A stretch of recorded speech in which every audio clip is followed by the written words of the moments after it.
Hello everyone, Ashok Kumar Ojha sir academy में आपका स्वागत है। आज हम लोग जानेंगे सीडीपी से जो यूनिट होगा वो होगा इन्वायरमेंट एंड हेरिडिटी। ओके, तो आज हम लोग importance of heredity, environment on education इससे अवगत होंगे। यानी शिक्षा पर आनुवंशिकता और पर्यावरण का क्या महत्व है, इसके बारे में हम लोग जानकारी लेंगे। ओके, सो स्टूडेंट्स, वीडियो को स्किप ना करें, पूरा वीडियो देखें और अपने नॉलेज को इंक्रीज करें। I will explain you both English and Hindi. Okay, हम लोग जान लें इंपॉर्टेंस ऑफ हेरिडिटी का पहले पॉइंट को। पहला पॉइंट क्या कह रहा है? As a result of heredity there are many variation in a person which become distinct gradually, okay, along with the developmental process. On the basis of these differences, ये जो basis है differences के, a teacher can make educational plan. शिक्षक क्या कर सकता है? अपना educational plan इससे बना सकता है। तो ये क्या कह रहा है? आनुवंशिकता के परिणाम स्वरूप व्यक्ति में कई विभिन्नताएं होती हैं। देखिए, become distinct gradually along with the development process. Okay, many variations यानी आनुवंशिकता के परिणाम स्वरूप व्यक्ति में कई विभिन्नताएं होती हैं जो विकास प्रक्रिया के साथ साथ धीरे धीरे अलग हो जाती हैं। इन विभिन्नताओं के आधार पर शिक्षक शैक्षिक योजनाएं बना सकते हैं। ओके, तो यानी मेनी वेरिएशंस होते हैं पर्सन में, जो distinct gradually along with the development process जो चलते रहते हैं। इसी के आधार पर एक शिक्षक जो है अपना शैक्षिक योजना बना सकता है। ओके, सेकेंड नंबर पॉइंट को आप जान लें। Okay, heredity makes him aware of इनेट powers. देखिए, हेरिडिटी क्या करता है? उसे जागृत करता है इनेट, ओके, पावर से और कैपेसिटीज से, which can help the teacher in his और हर टीचिंग टास्क। यानी क्या अर्थ हुआ? आनुवंशिकता उसे जन्मजात शक्तियों या क्षमताओं से अवगत कराती है।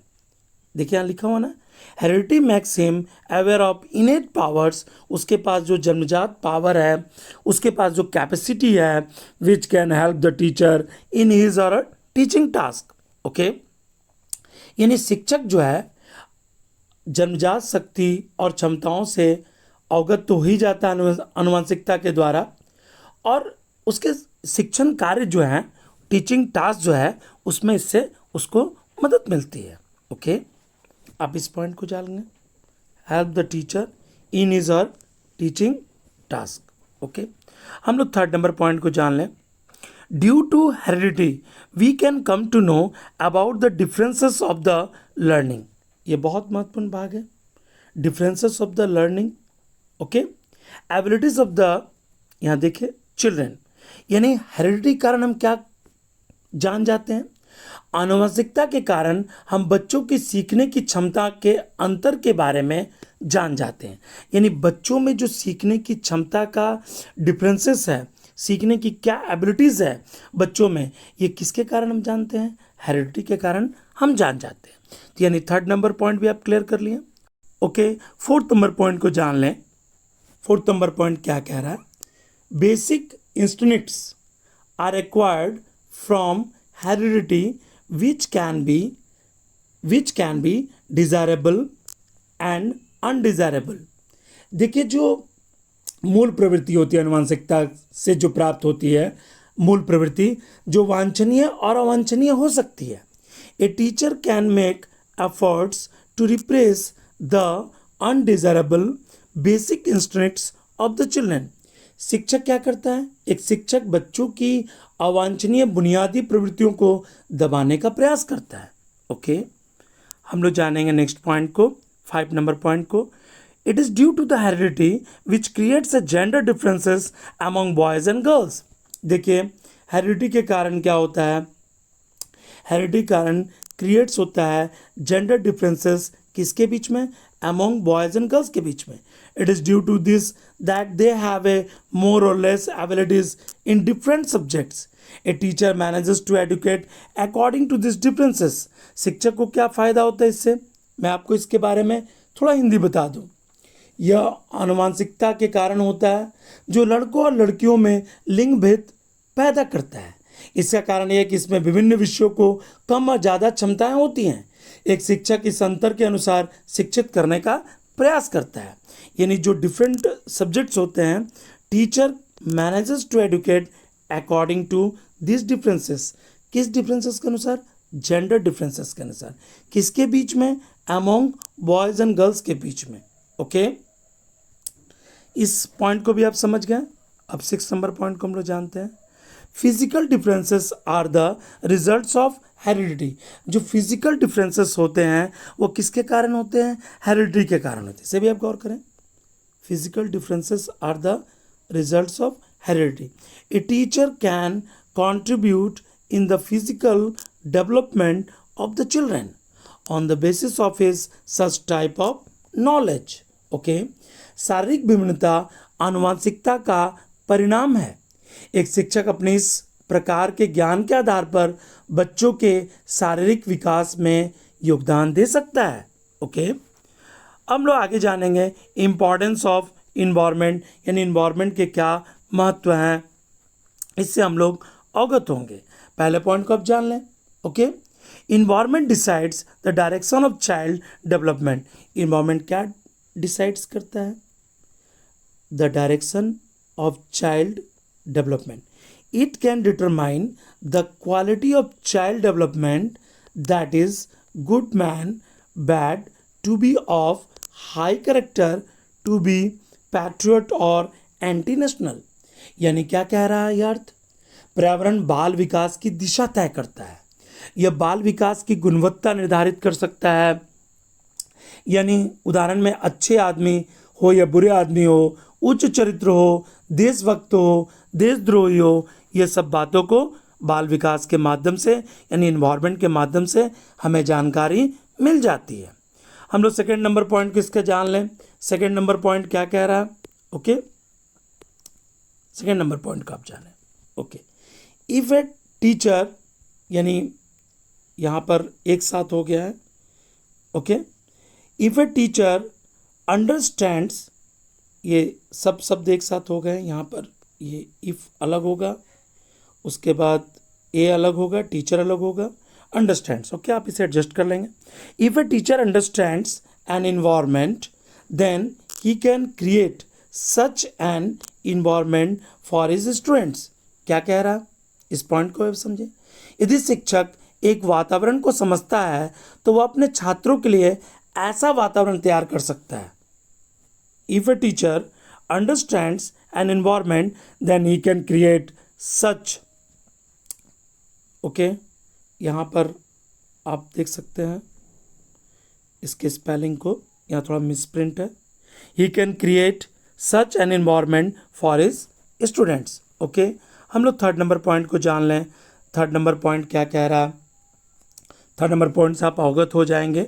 Okay, the existing cultural environment the inspires children to imitate idealistic behaviour. यानी अर्थ क्या हुआ, इसको भी आप समझ लें। मौजूदा सांस्कृतिक वातावरण बच्चों को आदर्शवादी व्यवहार का अनुकरण करने के लिए प्रेरित करता है। Imitate idealistic behaviour, therefore the teacher should keep intact the cultural environment before them so that the student may go on imitating those idols। यानी कहने का अर्थ क्या हुआ कि इसलिए शिक्षक को अपने सामने सांस्कृतिक वातावरण को अक्षुण्ण रखना चाहिए ताकि छात्र उन आदर्शों का अनुकरण कर सके। यानी टीचर्स शुड, यहाँ भी गौर करें आप, teachers should keep intact the culture environment before them, उनके सामने कल्चर इन्वायरमेंट को रखना चाहिए, सो दैट द स्टूडेंट में go on imitating those ideals. Okay, आप इन बातों से अवगत हो गए, यानी आप थर्ड नंबर पॉइंट भी जान लिए। ओके, हम लोग फोर्थ नंबर पॉइंट को जान लें। ए teacher can manage an environment in accordance with the interest. Okay, इस बात को आप गौर करें। A teacher can manage an environment in accordance with the interest tendencies and capacities of his students if he understands the environment of the children.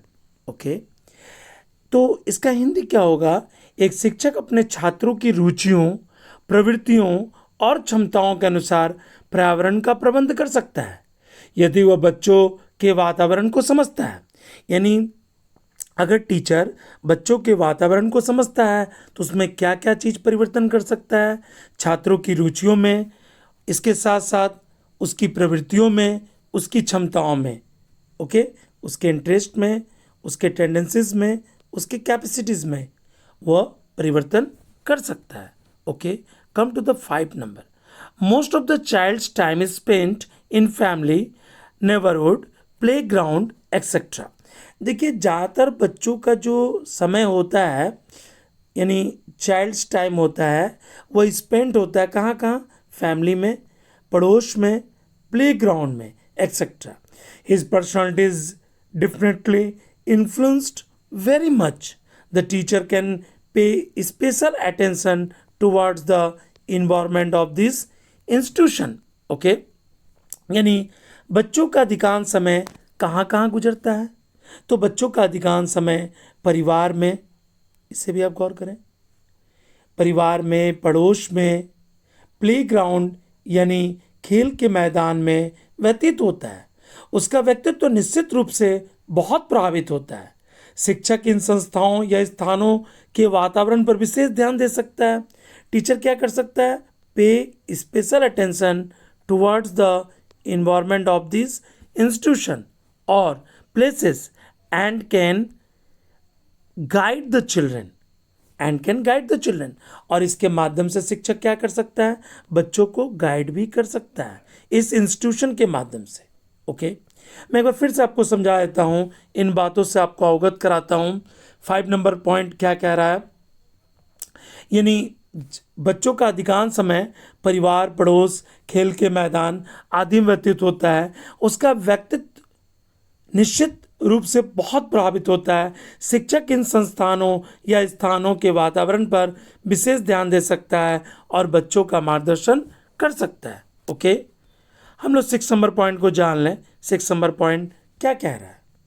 The feelings of the children are also influenced by the environment. जो बच्चों की भावनाएं हैं, बच्चों की भावनाएं भी क्या होती हैं? पर्यावरण से प्रभावित होती हैं।